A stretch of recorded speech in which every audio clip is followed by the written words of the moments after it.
제가 언젠가 한번 인터넷을 쭉 검색을 하는데 아주 재미있는 이야기 하나가 제 눈에 들어왔어요. 지하철에서 일어난 어떤 사건을 목격한 목격담이에요. 제가 한번 읽어볼게요. 집에 가려고 지하철 1호선을 탔습니다. 자리에 앉았는데 신도림역에서 어떤 아저씨가 가방을 하나 들고 타는 거예요. 근데 왠지 분위기가 심상치 않더라고요. 아저씨는 그 자리에서 헛기침을 몇 번 하더니 가방을 내려놓고 손잡이를 양손에 딱 잡고는 이렇게 이야기 시작합니다. 자, 여러분 안녕하십니까? 제가 이렇게 여러분 앞에 나선 이유는 여러분 가시는 길에 좋은 물건 하나 소개해 드리려고 합니다. 그러면서 그의 품에서 뭐 하나 물건을 꺼내서 보여주면서 이렇게 얘기해요. 자, 이 플라스틱 머리에 솔이 달려 있습니다. 이게 뭘까요? 칫솔이었어요. 칫솔. 사람들이 칫솔입니다니까 네, 칫솔 맞습니다. 제가 이걸 뭐로 여기에 가지고 나왔을까요? 그러면서 하는 얘기가 팔려고 나왔습니다. 한 개에 200원씩 5개가 묶여 있네요. 이게 얼마일까요? 얼마죠? 하나에 200원씩 5개 묶여 있으면 얼마예요? 디스카운트는 없습니다. 1,000원입니다.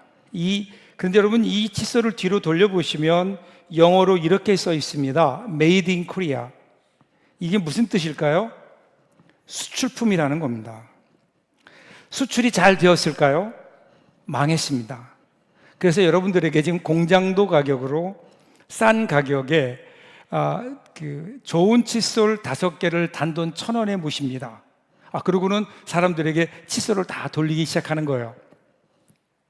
근데 그 칫솔을 다 돌리고 난 그 아저씨가 이렇게 얘기해요. 자, 여러분, 제가 여기서 몇 개나 팔 수 있을까요? 이렇게 묻는 거예요. 여러분도 궁금하시죠? 저도 궁금합니다. 잠시 후에 그 결과를 공개하겠습니다. 그러더니 이제 가서 나눠주었던 칫솔을 받기도 하고 어떤 사람은 돈을 받기도 하고 그리고 한 바퀴 그 칸에 있는 사람들을 돌아서 이제 앞에 또 섰어요. 그러더니 이렇게 얘기해요. 판매 보고를 하는 거예요. 여러분, 제가 칫솔을 몇 개를 팔았을까요? 4개 팔았습니다. 그러면 제가 돈을 얼마를 벌었을까요? 4,000원 벌었죠. 여러분, 제가 실망했을까요? 안 했을까요? 물론 실망했습니다. 그러면 제가 여기서 포기할까요? 포기를 안 할까요? 저는 포기하지 않습니다. 저는 다음 칸으로 갑니다. 그리고 가방을 들고 그 다음 칸으로 유유히 사라졌다 그래요.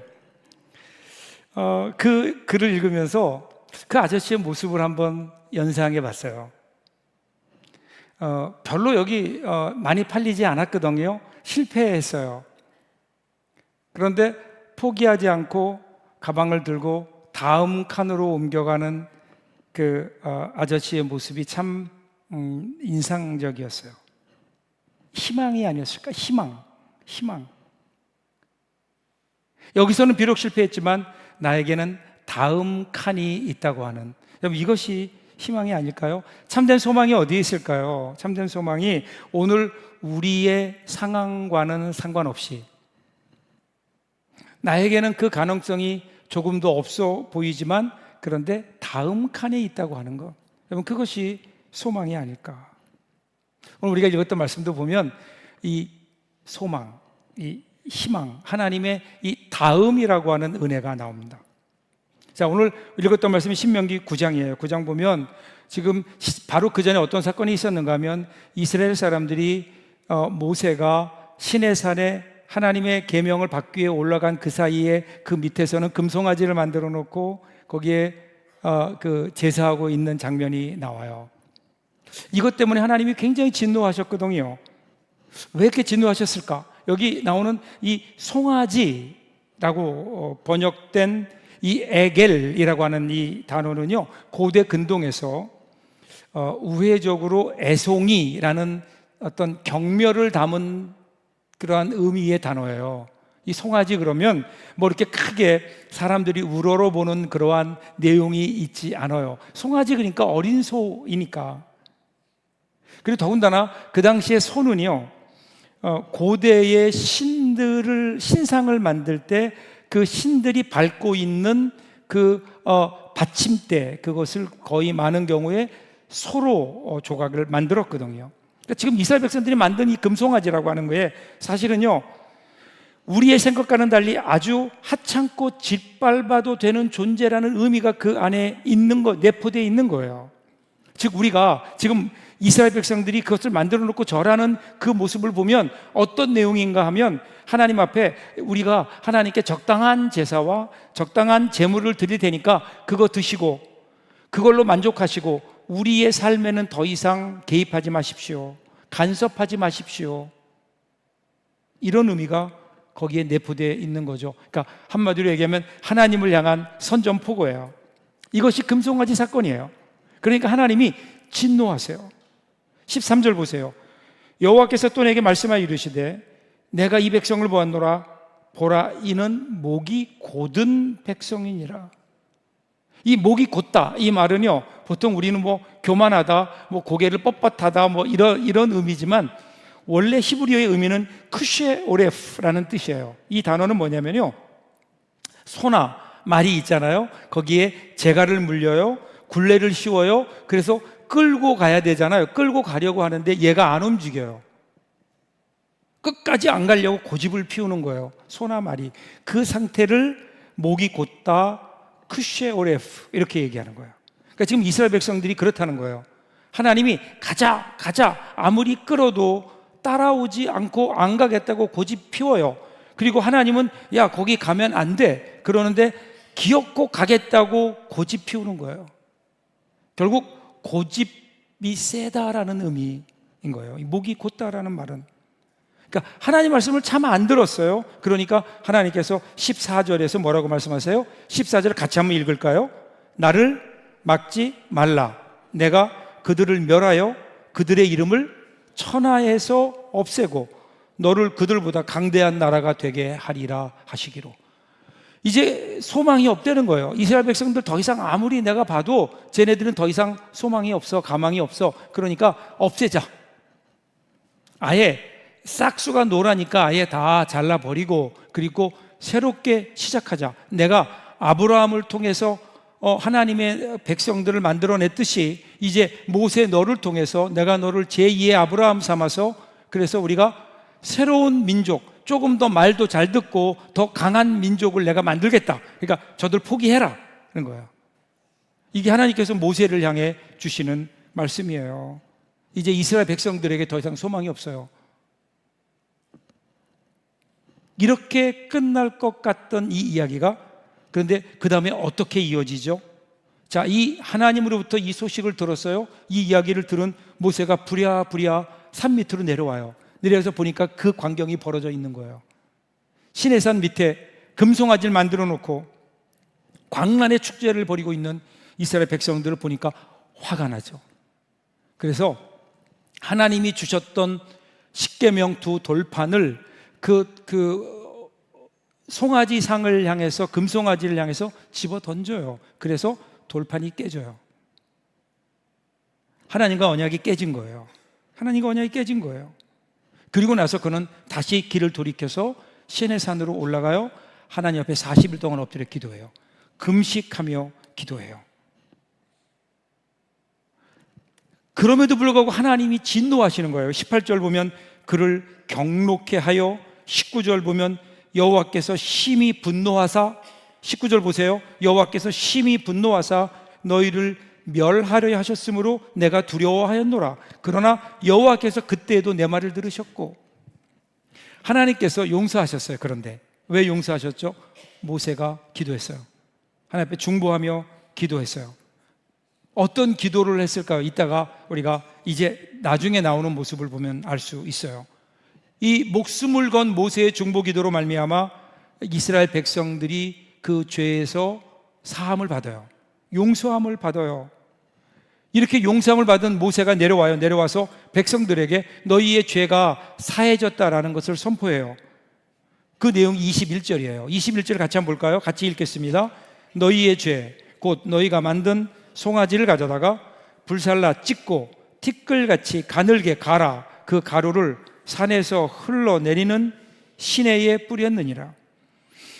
이게 무슨 말일까? 왜 이런 일을 했을까요? 여러분, 모세의 한 일을 보세요. 금송아지를 불로 태워요. 그리고 잘게 부수어요. 그리고 그거를 아주 가늘게 가루로 만들어요. 가늘게 갈아요. 그리고 가루를 시냇물에 뿌려요. 흘려보내요. 왜 이런 일을 모세가 했을까요? 여러분, 한번 중고등부나, 이번 주에 우리 중고등부 수련회가 있지만 우리 청소년부나 아니면 우리 청년 때 수련회 갔던 거 기억하세요? 수련회 가면 마지막 날 밤에 뭐 하죠? 그런 이벤트 같은 거 안 했나요? 종이에다가 자기의 죄를 써요. 그동안 지었던 죄를, 그 죄를 고백하는 시간이 있잖아요. 그래서 내가 부모님 말씀도 안 들었어요, 엄마 몰래 남자친구 사귀었어요, 뭐 이런 것들 이렇게 쭉 써요. 그래가지고 어떻게 하죠? 그거를 하나님 앞에 가지고 기도하고 불에 태워서 태우든지 아니면 그거를 배로 만들어서 시냇물에 띄워보내요. 그러면서 어떻게 하죠? 죄야 잘 가라, 다시는 만나지 말자, 내가 다시는 죄 짓지 않겠다, 이러한 의미로 하는 그러한 행사. 여러분 기억하세요? 지금 모세가 그 시청과 교육을 하는 거예요. 그들이 죄를 졌어요. 그 죄를 태우고 부수고 갈아서 가루로 만들어서 멀리 보내요. 그러면서 너희들 다시는 죄 짓지 마라, 기억해라, 다시는 죄 짓지 마라. 이번에는 하나님이 용서해 주셨지만 다시는 죄 짓지 마라. 자, 그랬는데 그 외 이스라엘 모습 보세요. 이스라엘 모습을 보면 돌아서자마자 또 하나님을 잊어버리고 죄를 져요. 다시 같은 죄를 반복한다고요. 그래서 지금 모세가요, 이스라엘 사람들에게, 이스라엘 백성들에게 죄를 하나하나 일목요연하게 그 죄를 지금 열거하는 거예요. 그게 22절이에요. 너희가 다베라와 마사와 기브롯 핫다와에서도 여호와를 경노하게 하였느니라. 이게 무슨 말이에요? 이 다베라, 마사, 기브롯 핫다와, 이 발음조차 하기 어려운 이 지명들, 이것이 왜 여기 나와 있을까요? 바로 죄와 연관이 있는 거예요. 먼저 다베라, 이 말의 뜻은 불타다 이런 뜻이에요. 불타다 그런 뜻이에요. 이스라엘 백성들이 민수기 11장에 보면 드디어 이제 십계명을 다시 받아가지고 출발해요. 어딜 향해 가죠? 가나안을 향해 가요. 가나안을 향해 출발해 가는데, 그런데 그들은 가나안이라고 하는 푸른 꿈을 가지고 출발했지만 그들이 처음 맞이한 곳은 어디예요? 광야예요. 가나안과는 전혀 다른 광야인 거예요. 그러니까 광야에 들어가니까 얼마나 힘들어요. 광야라고 하는 것은 사람이 살 수 있는 환경 중에 최악의 환경이, 사람이 혼자 살 수 없는, 거기서는 거기에 거주하며 살 수 없는 곳이 바로 광야거든요. 그러니까 이스라엘 백성들이 얼마나 불편했겠어요. 그래서 이들이 하나님 앞에 원망해요. 여러분, 우리가 분명히 구분해야 되는 거는요, 하나님 너무 힘들어요, 배고파요, 목말라요, 하나님 어떻게 하면 좋아요, 하나님 물을 주세요, 하나님 먹을 걸 주세요, 이거는 불평이 아니에요. 이거는 하나님을 향한 간구예요.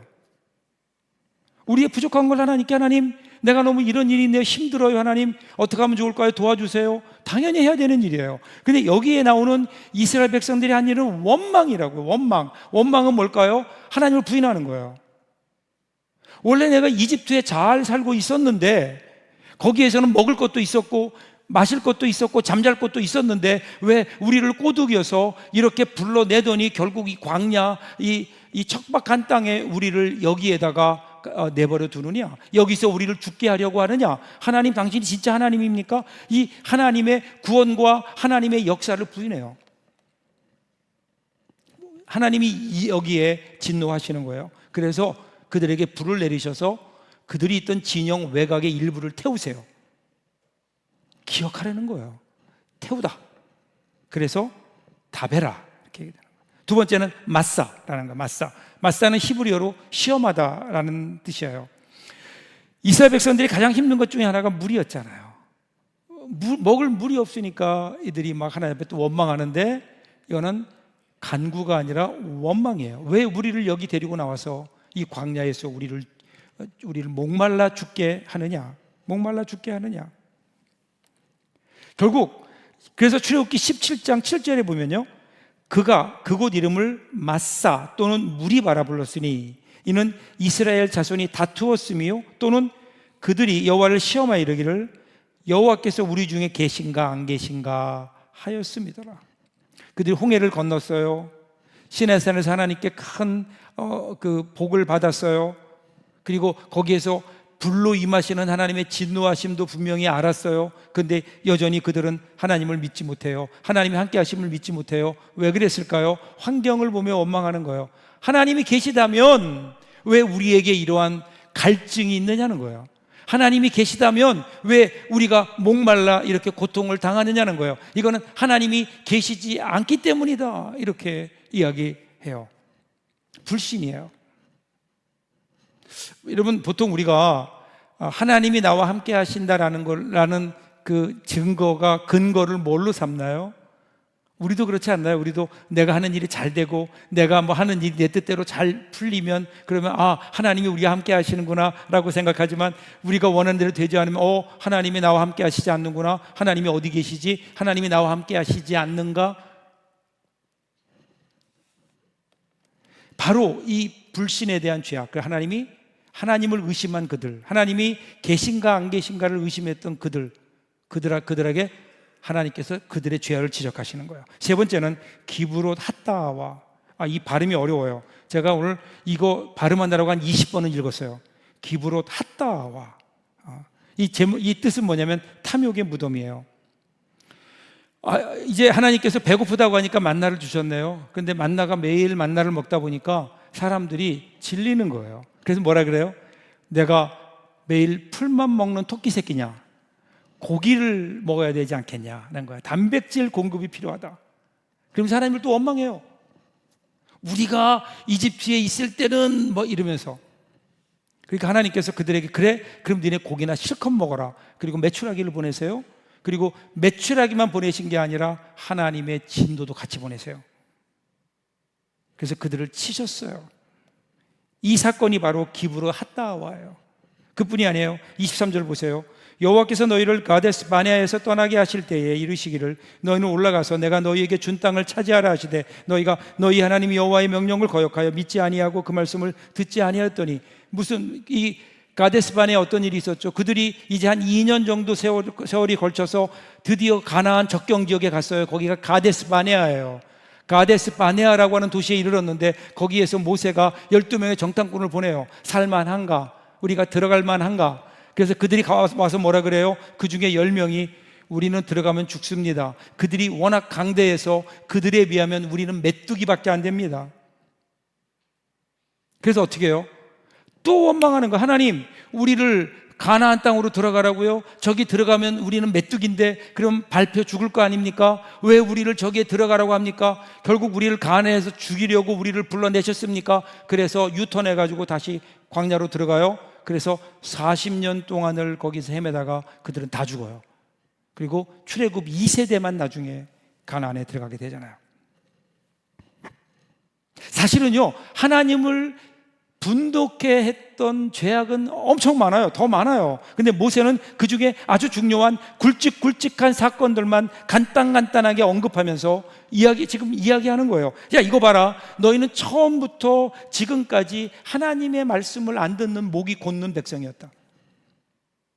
너희는 항상 여호와를 거역하며 살았다. 이게 모세의 결론이에요. 그들의 삶, 그들의 지나간 행적을 돌아보면서 내린 모세의 결론이 너희들 가망 없다. 24절 보세요. 내가 너희를 알던 날부터 너희가 항상 여호와를 거역하여 왔느니라. 모세 진단 보세요. 항상이에요. 항상.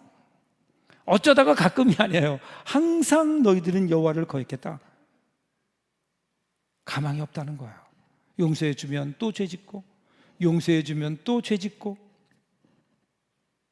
근데 왜 이럴까요? 근데 이게 이스라엘 백성들만의 문제일까요? 여러분 어떠세요? 혹시 오늘 우리의 모습은 아닐까요? 여기에 모인 우리들만큼은, 최소한 우리들만큼은 나는 죄 짓기 싫습니다, 죄 짓는 것을 원하는 사람 없을 거예요. 그렇다면 여기 와 있지 않겠죠? 죄 짓고 싶지 않아요. 뭔가 하나님의 말씀을 따라 거룩한 삶을 살고 싶어요. 그런데 어느 순간 보면 나도 모르는 사이에 죄의 자리에 가 있단 말이에요. 그래서 오죽했으면 종교개혁자들은 그렇게 얘기했어요. 우리가 죄를 지어서 죄인이 아니라 죄인이기 때문에 죄를 짓는다. 우리가 죄인이기 때문에 죄를 짓는다. 이게 무슨 말일까요? 우리가 여러분 죄의 세력 가운데 있다는 거예요. 제가 여러분 여기 물병을 가지고 있잖아요. 이 물병이 여기 있어요. 제가 들고 있죠. 만약에 이 물병에서 제가 손을 떼면 어떻게 될까요? 어떻게 될까요? 떨어지죠. 왜 떨어질까요? 지가 알아서 떨어지겠지. 왜 떨어져요? 떨어지는 이유가 중력이 있어요.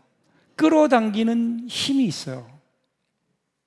그래서 우리가 살고 있는 이 공간 안에 있는 모든 존재들은 끌어당기는 힘에 의해서 무게를 가지게 되고 떨어지게 돼 있다고요. 이게 그 어떤 것도 여기에 예외가 없어요. 예외가 있다면 잡아다니는 중력보다 더 큰 힘으로 떠받치면 돼요. 근데 가만히 놔두면 어떻게 돼요? 떨어져요. 우리 영적인 세계도 마찬가지예요. 우리 영적인 세계에 이 중력보다 더 강한 힘이 있어요. 그 힘이 뭘까요? 죄력이에요. 죄의 힘이에요. 여러분, 죄의 힘을 무시하지 마세요. 죄가 우리를 잡아다녀요. 죄가 죄로 우리를 끌어당겨요. 그래서 가만히 아무것도 안 하고 있으면 나도 모르는 사이에 나는 이미 죄에게 끌려가고 있는 거예요.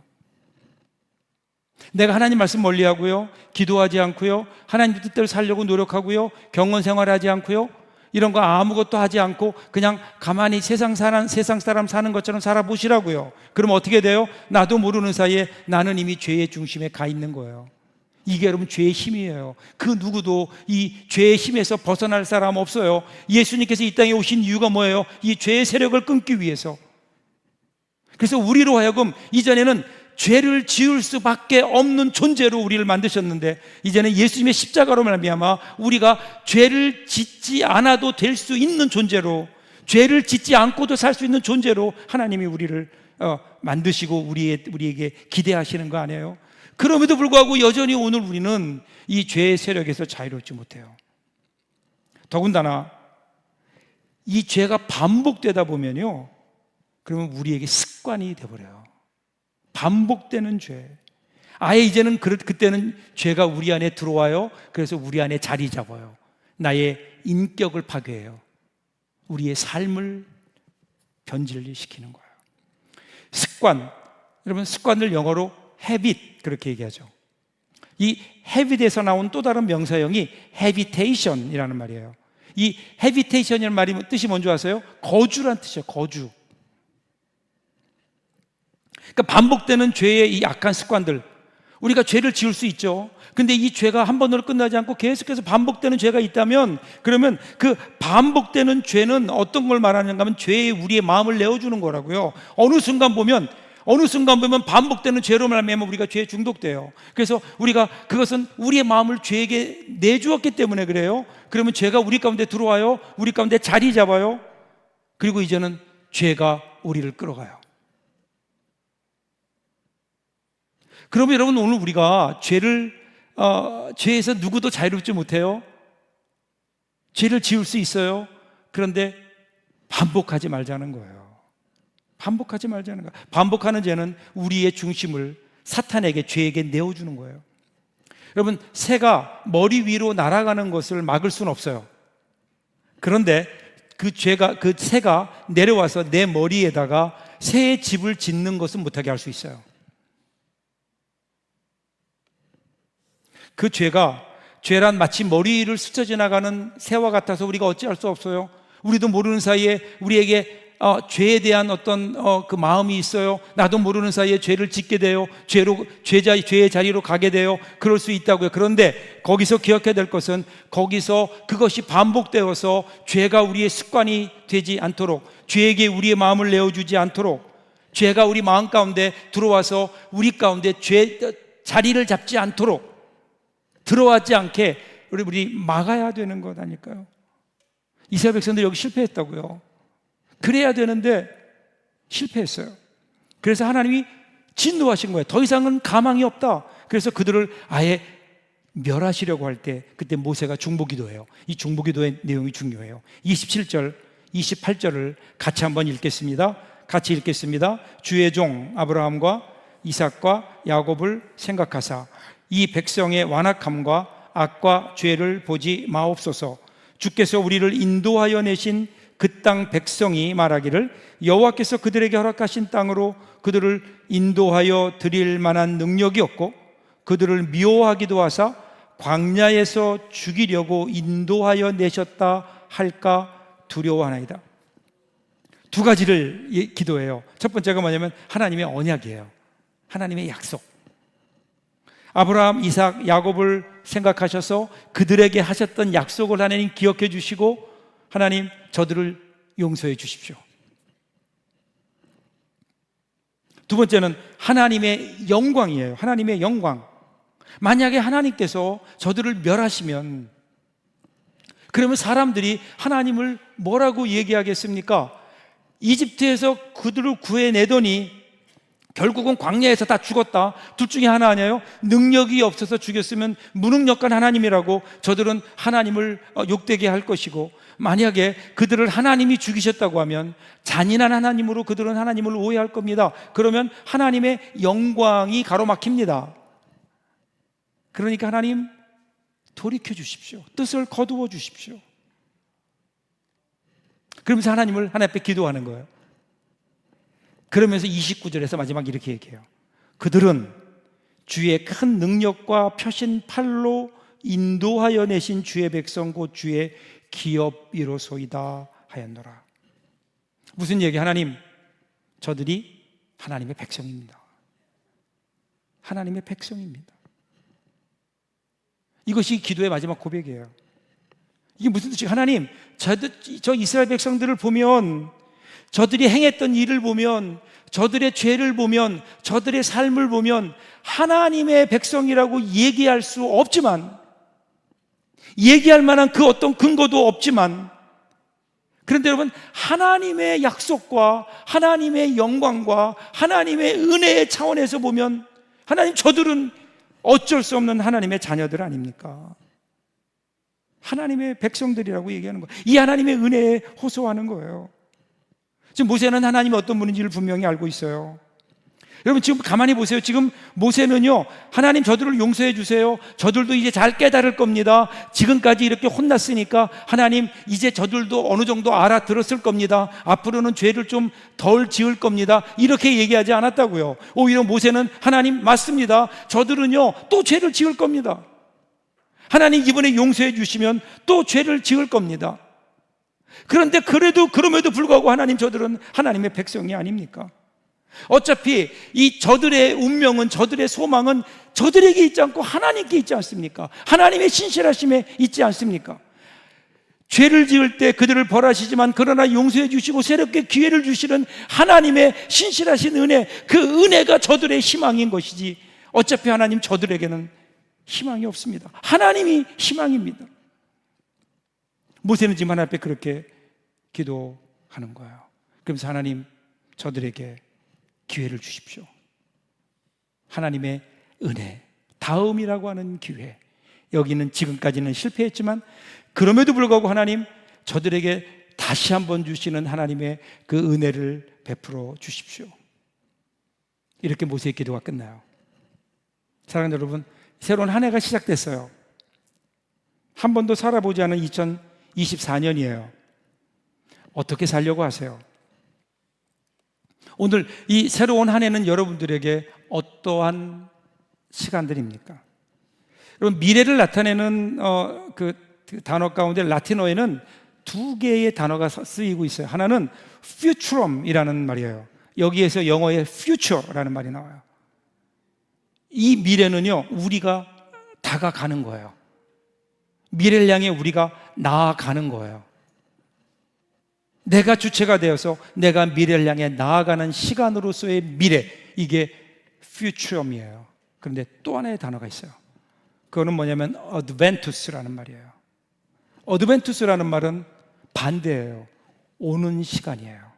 우리에게 다가오는 시간이 있다고요. 여러분, 이 퓨처럼의 미래라고 하는 것은 내가 주체가 되어서 내가 가는 거예요. 한 번도 가보지 못한 세계를 향해서 두려움을 가지고 나가는 거예요. 그런데 어드벤투스라고 하는 미래가 있다고요. 우리에게는. 그 미래는 뭐냐면 이미 그 미래가 우리에게 오고 있는 거예요. 이 미래는 전적으로 하나님께서 예비하신 거예요. 하나님의 계획과 섭리 가운데 있는 시간들이에요. 하나님께서 미리 준비하신 그 시간들이 우리 가운데 있다고요. 그런데 오늘 대부분의 현대인들은 미래, 그러면 내가 가야만 되는 퓨처럼의 미래만을 생각해요. 그렇지 않다고요. 하나님께서 준비하신 그러한 세계가 있다고요. 우리는 한 번도 가보지 못했지만 이미 시간의 주관대 되신 하나님께서 우리를 위해 준비하고 계시는, 그래서 이사야 선지자가 이걸 이렇게 얘기했어요. 43장 19절에서 보라, 내가 새 일을 행하리니 이제 나타낼 것이라. 새 일, 새로운 일을 하나님이 계획하신다고요. 오늘 2024년 새로운 한 해를 허락하신 하나님께서 저와 여러분을 위해서 새로운 일들, 새로운 그 사건들을 새로운 일들을 준비하시고, 그리고 우리를 그곳으로 인도해 우리에게 다가오고 계시다고요.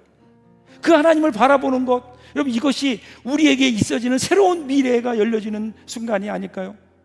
아무것도 보이지 않는 흑암의 세계를 보는 게 아니에요. 거기에는 하나님이 이미 계세요. 하나님께서 나를 위해 새로운 미래를 준비하셨다고요. 내가 전혀 경험하지 못했던 새로운 것들을 가지고 우리를 향해 뚜벅뚜벅 걸어오시는 그 하나님의 그 미래, 하나님이 준비하시는, 계획하시는 미래, 그 하나님을 바라보면서 그 하나님의 손을 잡고 출발할 수 있다면 오늘 우리의 한 해는 다르지 않을까요? 여러분, 우리가 소망이 아니라니까요. 저와 여러분 지금까지 살아왔던 대로 살면 우리에겐 소망이 없다고요. 우리는 그래도 열심히 살려고 하지만 어느 순간 우리는 쓰러질 거예요. 절망할 거예요. 좌절할 거예요. 그런데 걱정하지 마시라고요. 그때 우리에게 다가오셔서 우리를 격려하시고 일으켜주시는 하나님이 우리에게 계시기 때문에 우리는 또 죄를 지을 거예요. 죄 가운데 있을 거예요. 그런데 걱정하지 마시라고요. 눈을 들어보면 그때 우리에게 손을 뻗으시며 죄 가운데 우리를 구원해 주시는 그 하나님의 손길이 우리에게 있을 것이기 때문에, 우리에게 다가오시는 하나님의 손길이 있기 때문에, 우리가 때로는 모든 게 귀찮아서 힘들어서 지쳐 쓰러져 있을 그때에 우리에게 다가오셔서 우리를 안아주시고, 그리고 우리를 안고 걸어가시는 하나님의 그 은혜가 있기 때문에, 하나님의 그 손길이 있기 때문에, 여러분, 그게 우리의 소망 아니에요? 제발 여러분을 여러분의 소망으로 삼지 마세요. 이 세상을 여러분의 소망으로 삼지 마세요.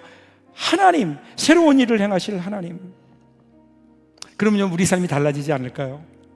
올 한 해 그 하나님과 함께 이전에 경험해보지 못했던 새로운 하나님의 은혜를 경험하고, 이전에 경험해보지 못했던 새로운 성공을 한번 경험해보고, 이전에 우리가 전혀 누리지 못했던 행복을 누리며 살아가는 오늘 2024년 복된 한 해가 될 수 있기를 주님의 이름으로 축복합니다.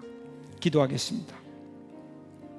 조용히 하나님 앞에 한번 여러분들의 모습을 돌아보세요. 과연 어떻게 살았는지, 무엇을 위해 살아왔는지 한번 돌아보면서